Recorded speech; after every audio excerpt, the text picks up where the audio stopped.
So because he sees himself in every living being, therefore he has no relatives or enemies or friends because he's just seeing himself? Is that the idea?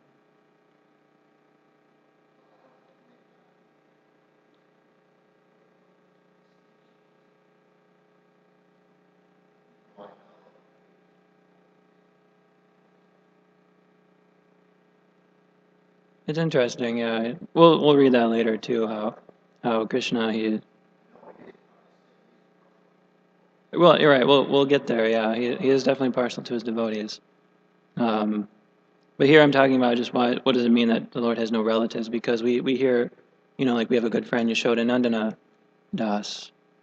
Yashodanandana means the son of Mother Yashoda, meaning Krishna, at least it seems like Krishna has a mother.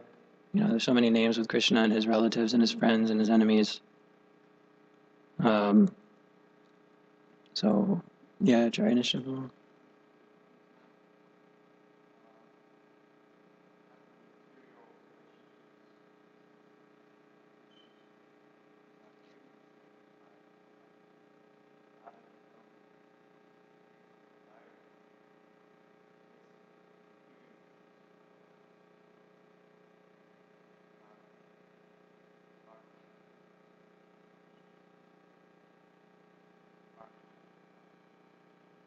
Right, yeah, yeah. I mean, Krishna does have relatives and friends in the spiritual world, like real relatives and friends, but they're not. The whole point that you said that they're those relatives and those relationships are not due to ignorance. Like we have a father and a mother. We happen to come across certain people. We have enemies and friends, but that relationship is due to ignorance because we identify with this body, and therefore I have a mother and I have a father and I have different relationships. So there's a difference between the kind of relationships we have, which are due to ignorance, and then the Supreme Lord has um, just eternally.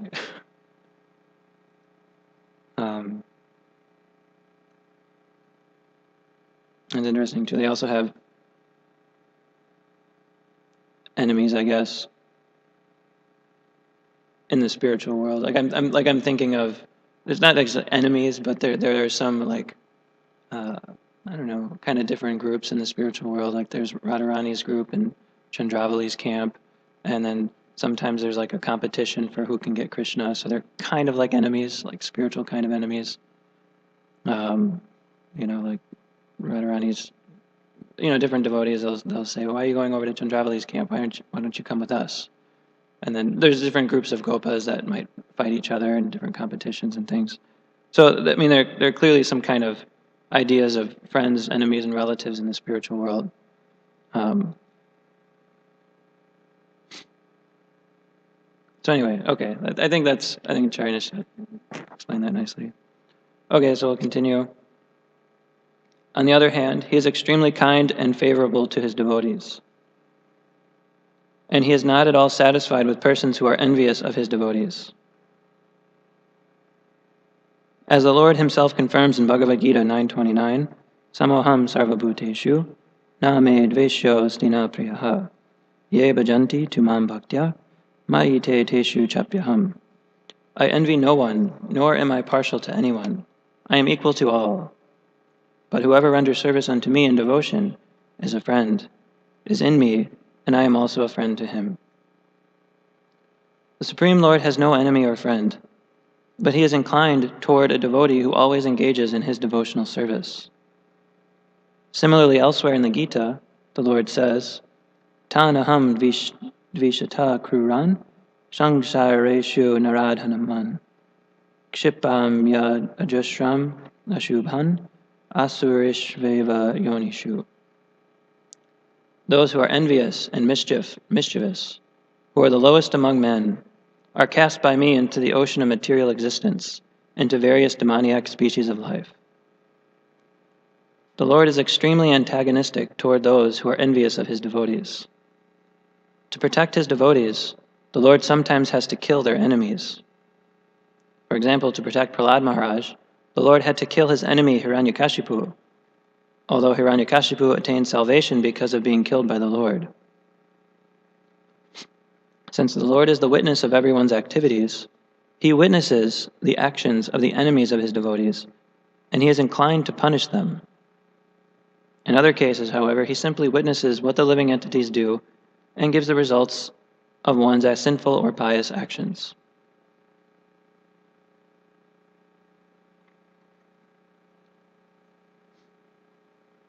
Okay, so the verse begins, for this living entity, no one is dear, nor is anyone unfavorable. He makes no distinction between that which is his own and that which belongs to anyone else.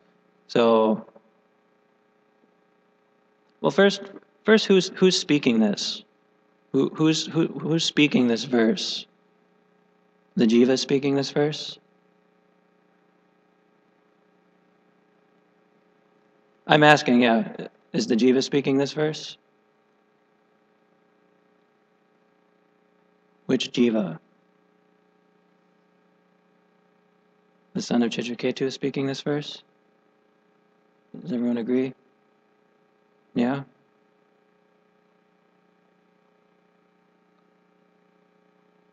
It's the son, it's the son, it's the dead son who came back alive who's speaking this verse. Well, Vishwanath Chakravarti says that this is actually Narada Muni speaking. It's not the soul that was in the body of the son that came back and started speaking transcendental knowledge to King Chitraketu.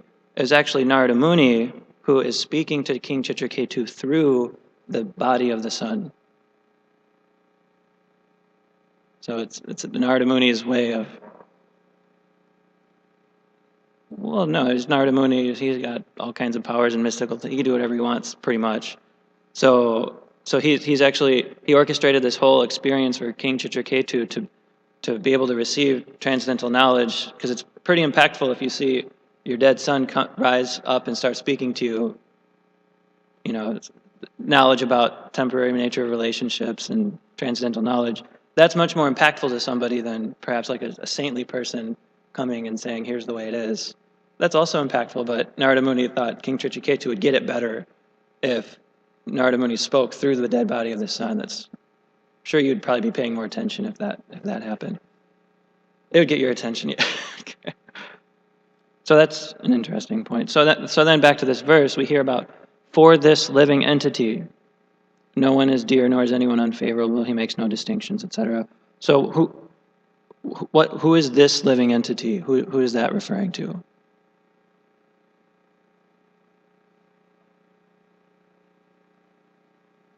The Jiva who has come to the platform of self-realization. Okay. So any other guesses?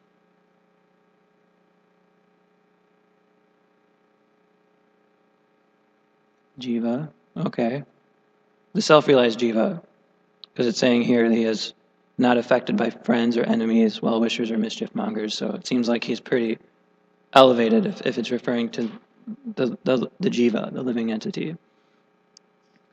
It's interesting because the previous verses, particularly the previous verse, it describes the relationship, kind of like the position of the Jiva and the position of the Lord.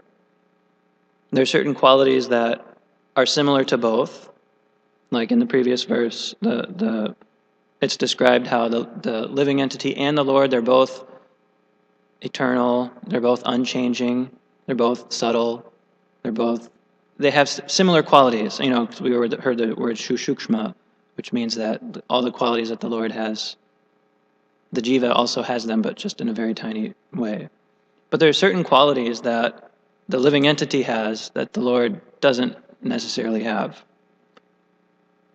which are described in the previous verse. You know what those are?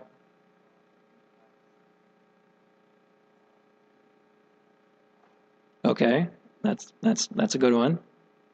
Is there any other qualities that the living entity has that the Lord does not have? Envy?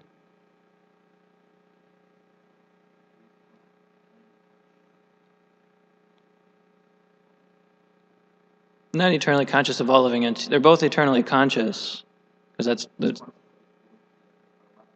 okay. So that's another one. That's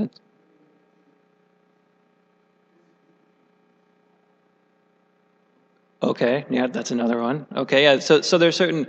A lot of these points were talked about some of the points were talked about in the previous. These are all good points. Another one is that the Lord is, or that the living entity is dependent, and the Supreme Lord is independent. And kind of along Raktak's point is that because the living entity is so small, it's almost like the living entity is powerless, whereas the Supreme Lord is all-powerful. So then there's certain qualities that the Lord has that the living entity does not have. They're just described in the previous verse. Can anyone remember or recall what qualities that the Lord had? If you could specifically think about the previous verse from yesterday, what qualities does the Lord have that the living entity does not have?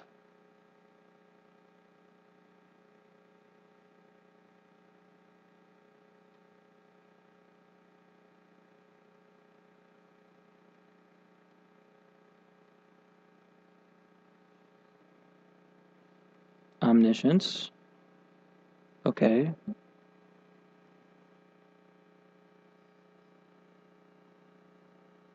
Yeah. So an omniscience situated in everyone's heart.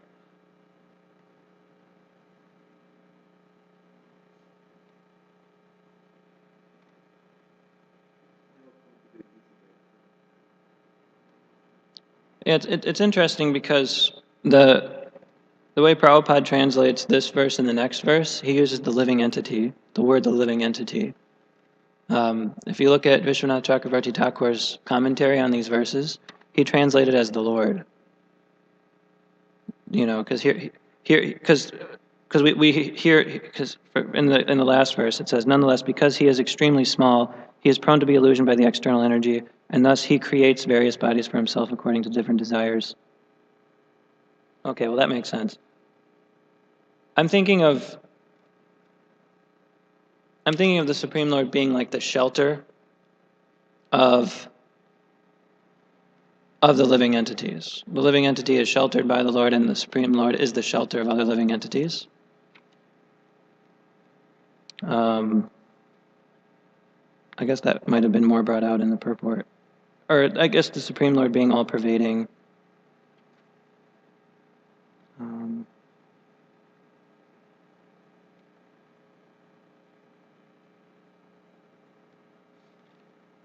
Yeah, anyway.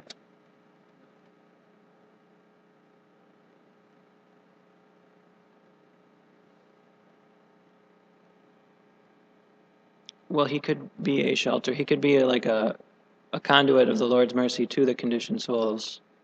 And in that way, he can be a shelter for some living entities. I don't think it makes sense that he would be the shelter for all the living entities. I mean, perhaps his being there can act like a upliftment for all the living entities. But it's not that pure devotee is all pervading, that he's like within everything, he's supporting everything. But that pure devotee is a part of the Lord, I guess, who's kind of helping others. So in that sense, it depends on what sense you mean.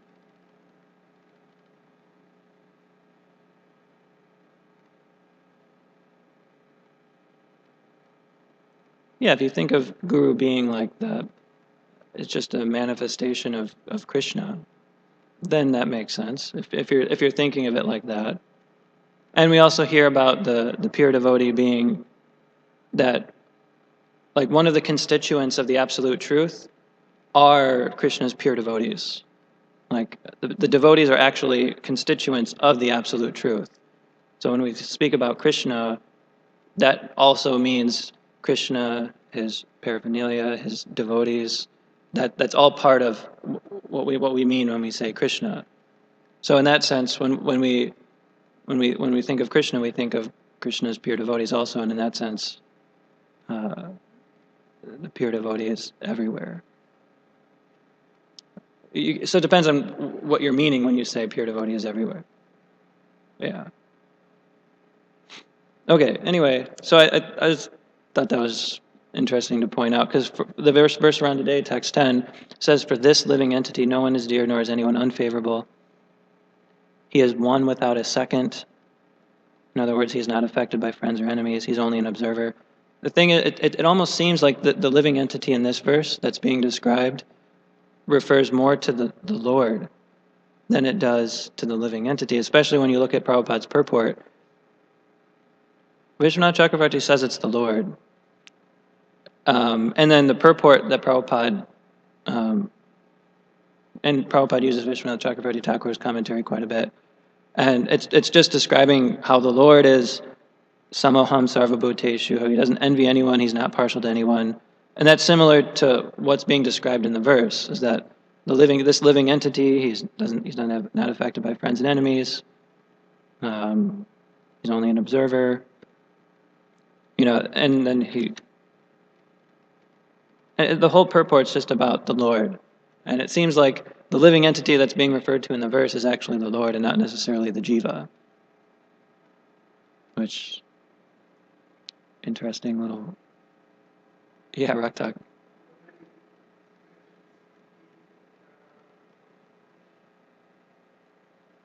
Well, jivas are an expansion of Krishna in a sense. Jivas are an expansion of an expansion of an expansion of an expansion, or whatever, etc., of Krishna.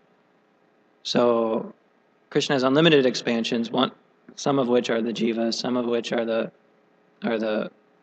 his personal expansions, some of which are energy expansions. So he has different kinds of expansions, and they're all unlimited. And one of those categories is jiva.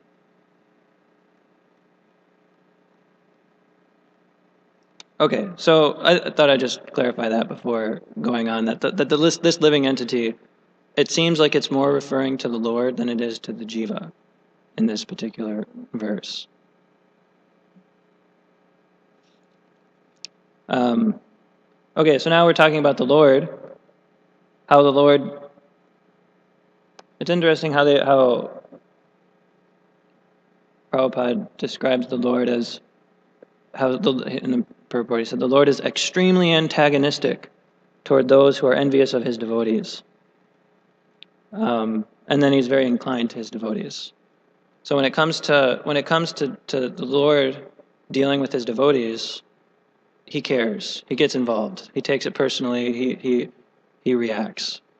But when it comes to other living beings who are not his devotees, aren't so much involved, he's more or less neutral. He just he's a witness. He observes it, but he's more or less kind of aloof from everything.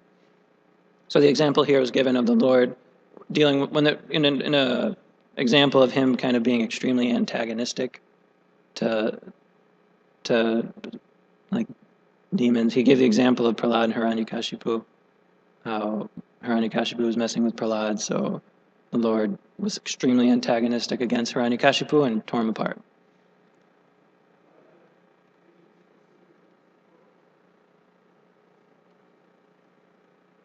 Yeah, I mean, Krishna says in the Bhagavad Gita that however you surrender unto him, he reciprocates with you accordingly. So if you're worshiping the Lord like in other religious traditions, then the Lord will reciprocate with them accordingly. So they're all, you can consider them devotees in one sense, because they are approaching the Supreme Being in some form.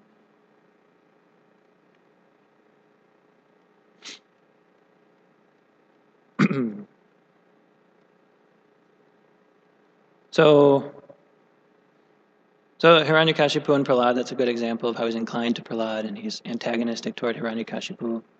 And when it comes to, I'm just thinking of other examples, like we hear the famous example of Prabhupada and Mr. Nair. Some people might be familiar with this pastime of, I guess Mr. Nair was causing Prabhupada and the devotees a lot of trouble in Juhu. I guess they were trying to, acquire some land for the temple there, and Mr. Nair was really difficult person to deal with, and it consumed a lot of Prabhupada's time and energy, this person. And then at one point, some of the devotees read a newspaper article that said, A.B. Nair is dead. And so then they're like, oh, devotees were kind of like thinking, oh, that's kind of nice. And then they immediately tried to tell Prabhupada, hey, Prabhupada, Mr. Nair's dead. And then Prabhupada said, Jai, Hare Krishna. And, because he was also very happy to see, and then Prabhupada actually said to the devotees in I think one letter that Nrsingadev killed Mr. Nair, just like because he was so demoniac like Hiranyakashipu, that Nrsingadev killed him. And that when scorpions and snakes are killed, that Vaishnavas take pleasure in that. So if it is true that Mr. Nair is dead, then all the devotees all around the world should rejoice. So it's another example of how the Lord might be antagonistic to Mr. Nair and inclined to his devotees, Prabhupada. And then we were just in this teacher's training course, we were just hearing another pastime where Krishna was entering Mathura, and this washerman came up, Krishna came up to this washerman who just dyed King Kamsa's clothes, nice silk clothes and everything, and then Krishna asked the washerman, hey, can I have those? And the washerman said, no, and he's very offensive, and he said, these are King Kamsa's clothes, I'm going to throw you in jail, and he was saying all kinds of offensive things. So then Krishna just kind of, punched him and beheaded him and killed him right on the spot. So he can be pretty antagonistic if Krishna doesn't like you, or especially if you mess with his devotees. But sometimes even if you just mess with him, he can be really antagonistic to you. And then the other example was of the florist, because while Krishna was also entering Mathura, he also came across a florist, Sudama, who was super devoted and very nice, and Krishna reciprocated with him very nicely, went to his home, allowed the florist to garland him, and it was a very sweet exchange. So like that, he's very inclined to his devotees and antagonistic toward the demons or those who are enemies of his devotees. Yeah, Jeremy?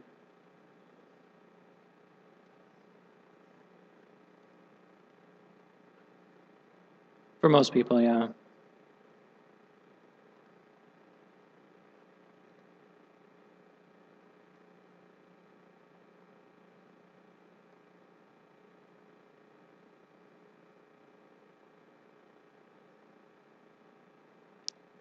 Yeah. Sure. Yeah, that's a good point. Is that that gives us more impetus to really not offend devotees, because otherwise Krishna might punch our head off.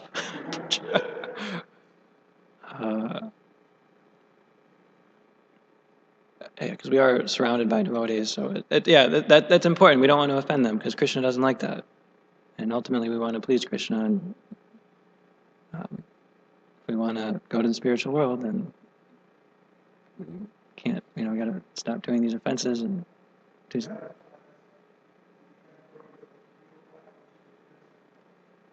Oh, of course, yeah. Sure, yeah. That's right. That's right. So, talking about Jeremy's point about the Lord being kind of just witnessing most people, just kind of neutral, kind of just. The Lord doesn't really get involved so much with the activities of most living entities. He's pretty preoccupied, enjoying in the spiritual world with the gopis and the gopas, that he doesn't really get so much involved with most of the living entities here in the material world. He kind of lets his personal expansion, Paramatma, or other expansions deal with that.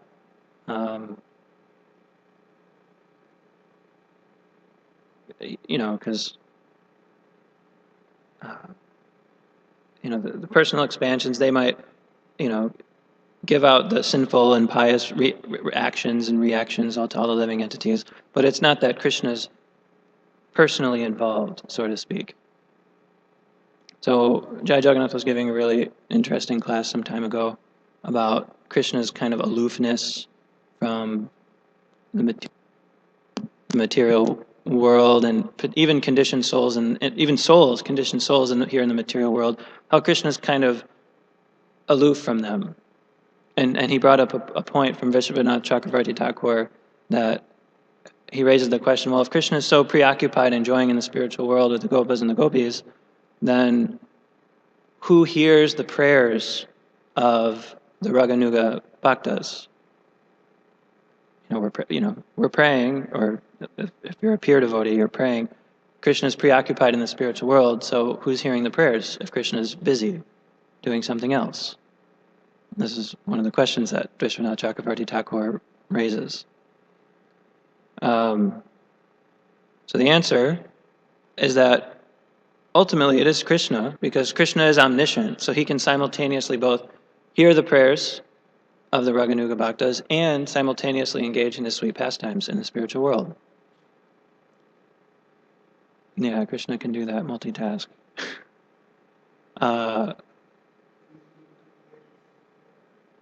Well, it's interesting because when it comes to Krishna's pure devotees, like particularly the way it's described by Vaishnava Chakravarti Thakur, the Sharanagatas, those who are fully surrendered to Krishna, Krishna hears those prayers.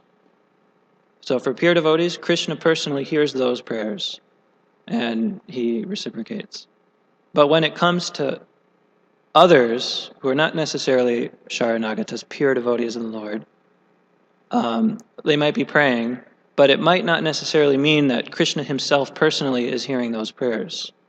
He might be hearing it through his expansions, like the Paramatma, or through some other agent, but it's not necessarily Krishna, Swayam Rupa Krishna, who's necessarily hearing those prayers, because it's described that Krishna himself only hears the prayers of the Sharanagatas, those who are fully surrendered to him.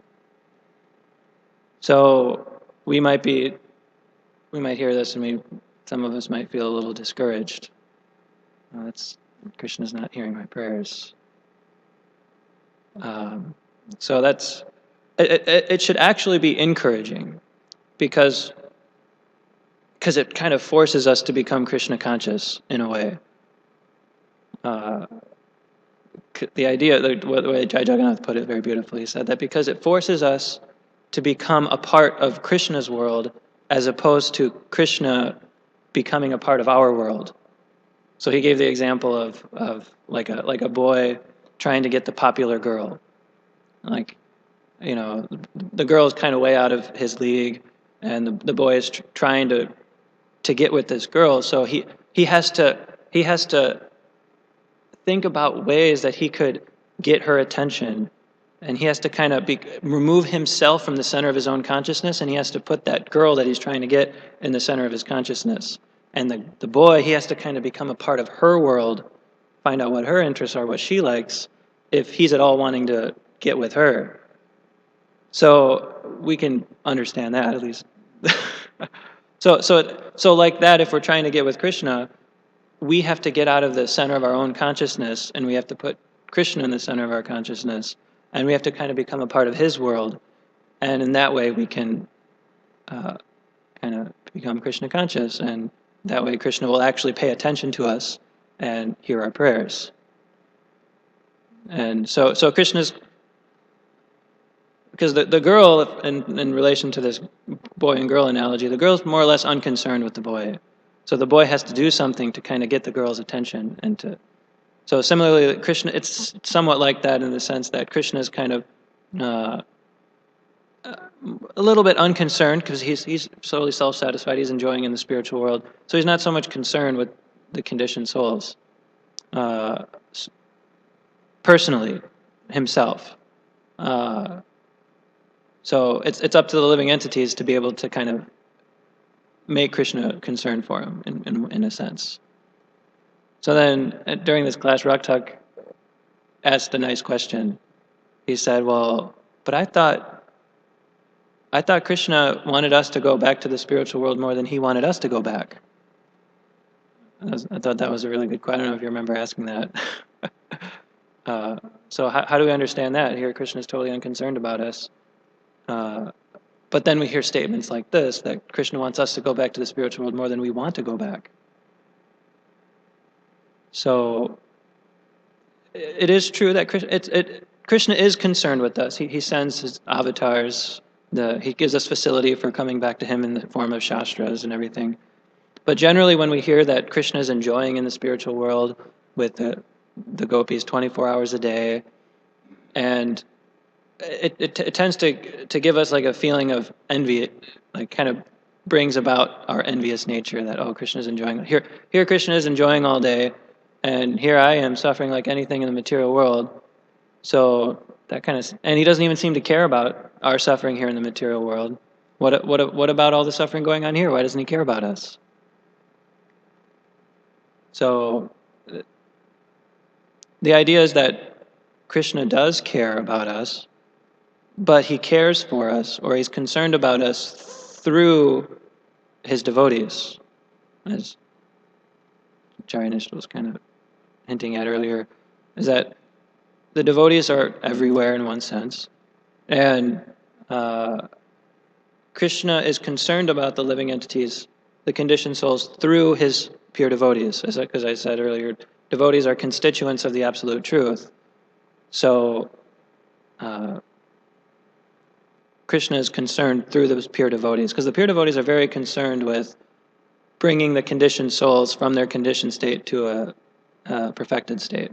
And they're really concerned with that. And that is how Krishna is concerned. Otherwise, he himself is enjoying in the spiritual world. So it's interesting also to kind of note which devotees Krishna chooses to give his mercy through to the conditioned souls. Like, so for example, sometimes there's a misconception, or people criticize ISKCON, and they say that if you're not like a nitya siddha, like a eternally liberated devotee, you cannot be a bona fide spiritual master. Sometimes there's this criticism out there. Some devotees have this conception that unless the spiritual master is a nitya siddha, eternally liberated, perfected soul, he cannot. He's not bona fide. He can't really help someone really perfect his life. This isn't exactly the proper understanding the way we're taught. In fact, if you compare nitya siddhas and sadhana siddhas are those who reach perfection through sadhana, who are not eternally liberated, but who are conditioned and then who attained perfection. So if you compare nitya siddhas with sadhana siddhas, it's actually nitya siddhas are kind of almost at a disadvantage in one sense for helping conditioned souls to perfect their lives, because the nitya siddhas they're so much intensely feeling bliss at all times eternally. It's like super intense, compact bliss.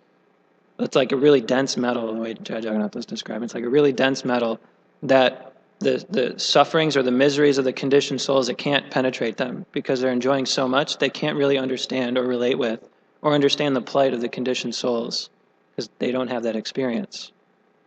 So that's why Vishwanath Chakravarti Thakur says that it's actually that Krishna distributes his mercy to the conditioned souls through the Madhyama Bhaktas, who might not necessarily be Nitya Siddhas, they might be Sadhana Siddhas. Because the Madhyama Bhaktas, they're actually more perhaps equipped to be conduits of the Lord's mercy because they know what it was like to be conditioned, and they know what it was like to come out of that conditioning to a perfected state. So they're able to almost better understand the plight of the conditioned souls and then elevate them up out of it because they can understand. They were there. They know what it's like, and they know how to get to the perfected state. Yeah, Charyanishta.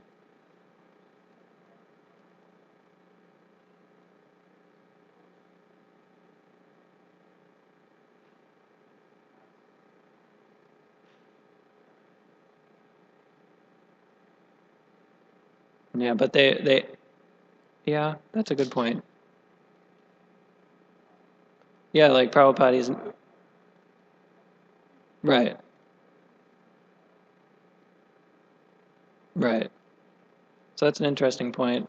I don't know if I know the answer to give it fully. I don't know if I know the answer. I just know that Vishwanath Chakravarti Thakur did say that he the Lord does distribute His mercy through the Majjhima Bhaktas. So it could be the Uttama Bhaktas, the Nitya Siddhas that just play the role of Majjhima Bhaktas to be able to distribute His mercy. So that could be the case too, because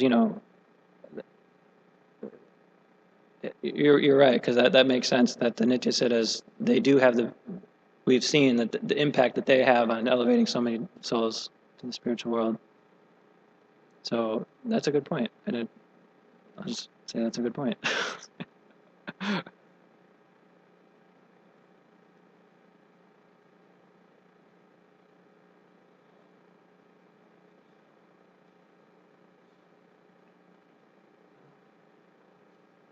Well, if they're sadhana siddhas, they might remember what it was like to be a conditioned soul. They might think of it like if you have a nightmare, you kind of remember a little bit that, okay, I had a nightmare. I kind of remember what it was like. Now I'm awake and I'm normal or whatever.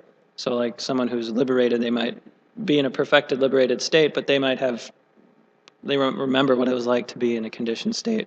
But we're talking about nitya siddhas, eternally liberated souls. No, they never had anything to do with being conditioned in the material world. So we believe that a lot of our acharyas were nitya siddhas. They're eternally liberated. They were asked to come to the spiritual world, or they came to they were come to the material world for the purpose of this Krishna consciousness movement, for the purpose of bringing souls to the spiritual platform. So this is how Krishna is concerned with the conditioned souls here in the material world, is that he sends his devotees, sometimes Nityasiddha devotees, sometimes Sadhana Siddhas, to elevate the devotees, the conditioned souls, from where they are to the spiritual world. But that's how Krishna does it. Krishna himself, though, is not personally concerned as such. But Charyanisha gave a good point, so it makes sense. Paramakruna.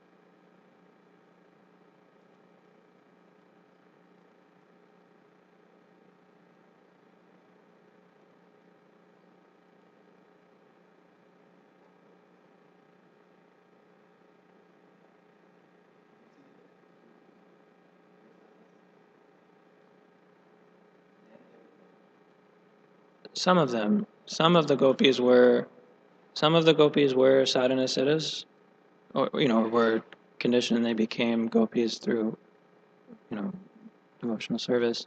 But then there are the nitya siddha gopis, and they're in the spiritual world. There's this pastime. I don't remember all the details of the pastime, where Krishna wanted to just enjoy with the nitya siddhas, the nitya siddha gopis, and because there's like billions and tons of gopis, and sometimes when they all come to do the brasa dance, it's like, it's nice, everybody's enjoying like anything, but sometimes Krishna just wants to enjoy with certain gopis and not a billion gopis all at the same time. So sometimes the Krishna he has special rasa dances with only the nitya siddhas, only the nitya siddha gopis, and the sadhana siddha gopis they enjoy at other times. So there is a difference even in the spiritual world. I would have to look up all the story to.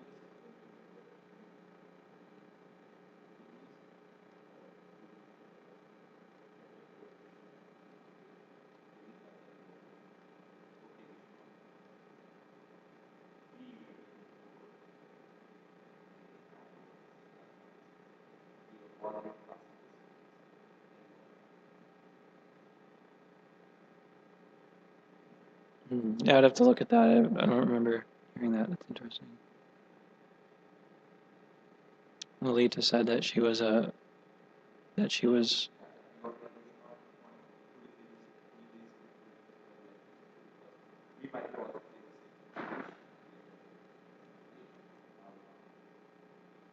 She might. It's not necessarily that she was conditioned and then she became a Nityasiddha. Okay, so that's different. But then Jai Jagannath was making the point. I think you raised a question or something about Nityasiddha and Sadhanasiddha. I think you might have even asked the same question, and then Jai Jagannath said there was one purport where it's possible that like devotees like Prahlad Maharaj or other certain devotees, they're both Sadhanasiddha and Nityasiddha simultaneously. I don't know where that is, and we'd have to look more into it, but that could reconcile perhaps some of that question that you asked, and that confusion is that there's a possibility of one being both Nityasiddha and Sadhanasiddha. Don't ask me to explain that, but that possibility is there. Okay, is there any other questions or comments?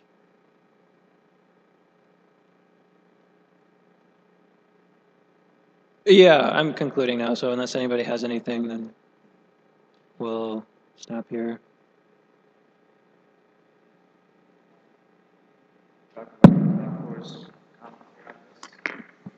Determined that the living entity refers to Supreme Personality Godhead, but I'm just curious in other commentaries, perhaps sometimes the acharyas have different understandings. So I didn't give us, I just said that Vishwanath Chakravarti Thakur, he says that this living entity refers to the Lord. And Prabhupada, I'm just basing, and then Prabhupada's purport, the purport describes mostly the Lord when he's referring to all the qualities that are mentioned in the verse itself.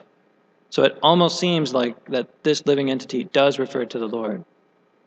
There might be other commentaries that I'm not aware of where that this living entity refers to the jiva, but I haven't seen those.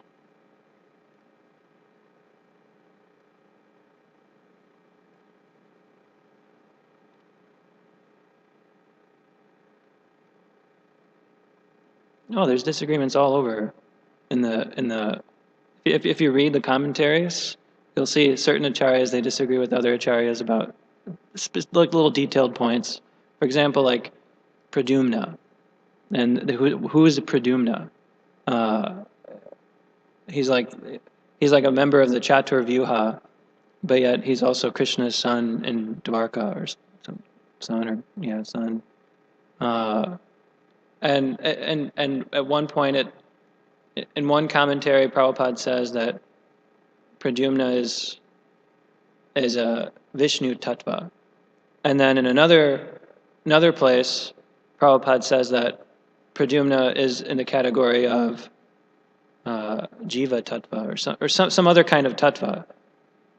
And like this, if you scrutinize the scriptures and the commentaries by the acharyas, you'll see all kinds of contradictions and things that aren't necessarily all consistent, seemingly.